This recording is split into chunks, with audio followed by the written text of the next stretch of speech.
GR शिक्षण या आपल्या यूट्यूब चॅनलमध्ये आपण सर्वांचं पुनश्च एकदा सहर्ष स्वागत। राज्य सरकारी कर्मचारी, निमसरकारी कर्मचारी, राज्यातील शिक्षक, शिक्षकेतर कर्मचारी, अधिकारी वर्ग, पेन्शनधारकांसाठी, कुटुंब निवृत्ती वेतनधारकांसाठी जुलै पेड इन ऑगस्ट पगारासंदर्भात हे महत्त्वपूर्ण असे 3 लाभ मंजूर करण्यासंदर्भात अतिशय महत्त्वपूर्ण अशी बातमी येते आहे। काय आहे ती बातमी आणि या बातमीचा फायदा राज्यातील कोणत्या विभागातील सरकारी कर्मचारी, निमसरकारी कर्मचारी, पेन्शनधारक, कुटुंब निवृत्ती वेतनधारकांना याचा फायदा होणार आहे या संदर्भातील सविस्तर माहिती देणारा हा व्हिडिओ पाहण्यापूर्वी नेहमीप्रमाणे आपण सर्वांना एकच विनंती, व्हिडिओ शेवटपर्यंत पाहावा आणि आपण जर आमच्या चॅनलवर नवीन असाल तर चॅनलला जरूर सबस्क्राईब करा, समोरील बेल आयकॉनला सुद्धा क्लिक करा जेणेकरून महत्त्वपूर्ण शासन निर्णय, कर्मचारी, पेन्शनधारक, कुटुंब निवृत्ती वेतनधारकांच्या विषयीच्या महत्त्वपूर्ण अपडेट्स आपल्याला आपल्या यूट्यूब चॅनलवरती सर्वात अगोदर पाहावयास मिळेल।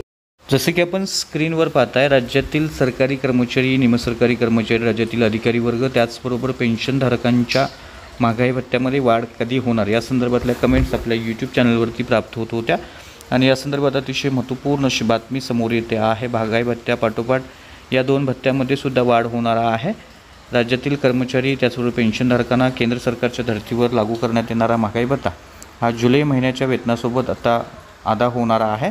कारण जुलै महिन्यामध्ये कर्मचारी पेन्शनधारकांना हा निर्णय लागू करणं सरकारला क्रमप्राप्त आहे। कारण एप्रिल ते जुलै या महिन्याची जी महागाई भत्ता आकडेवारी जी आहे ते आता अपडेट करण्यात आलेली आहे। यामुळं केंद्रातील सरकारी कर्मचाऱ्यांना जुलै महिन्यामध्ये त्यांच्या महागाई भत्त्यामध्ये परत एकदा वाढ होणार आहे। मग त्यांचा महागाई भत्ता 57% होणार आहे। त्यामुळे राज्यातील सरकारी कर्मचाऱ्यांना 55% महागाई भत्ता देणं सरकारला क्रमप्राप्त असणार आहे। त्यामुळे जुलै महिन्यामध्ये याचा अधिकृत निर्णय होणं शक्य आहे। प्राप्त माहितीनुसार राज्य कर्मचाऱ्यांना 2% DA वाढीचा अधिकृत शासन निर्णय हा जुलै महिन्याच्या पहिल्या आठवड्यापर्यंत निर्गमित केला जाईल। कारण याच दरम्यान केंद्रातील कर्मचाऱ्यांचा परत एकदा महागाई भत्ता वाढून तो पुढे 57% होणार आहे। त्यामुळे राज्य कर्मचाऱ्यांना महागाई भत्ता 55% करणं क्रमप्राप्त आहे। ज्यामुळे राज्य कर्मचाऱ्यांना जुलै महिन्याच्या वेतनासोबत वाढीव 2% DA दिनांक 1/1/2025 पासून DA लागू केला जाणार आहे। सोबत जुलै महिन्याची 3% इन्क्रीमेंट देखील वाढणार आहे। त्यामुळे कर्मचाऱ्यांना याचा फायदा होणार आहे। पेन्शनधारकांना देखील महागाई भत्ता वाढ आणि महागाई भत्ता फरकाची रक्कम जी आहे ती मिळणार आहे।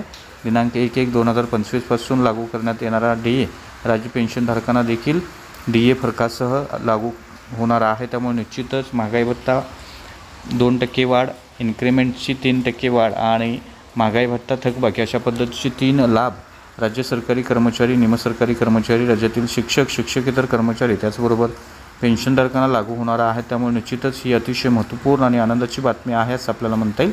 तर हा होता अतिशय महत्त्वपूर्ण व्हिडिओ, महत्त्वपूर्ण बातमी। अशाच महत्त्वपूर्ण बातम्यांसाठी, रोजच्या महत्त्वपूर्ण शासन निर्णयासाठी चॅनलला सबस्क्राईब करा, व्हिडिओ आवडल्यास लाईक करा, शेअर करा। धन्यवाद।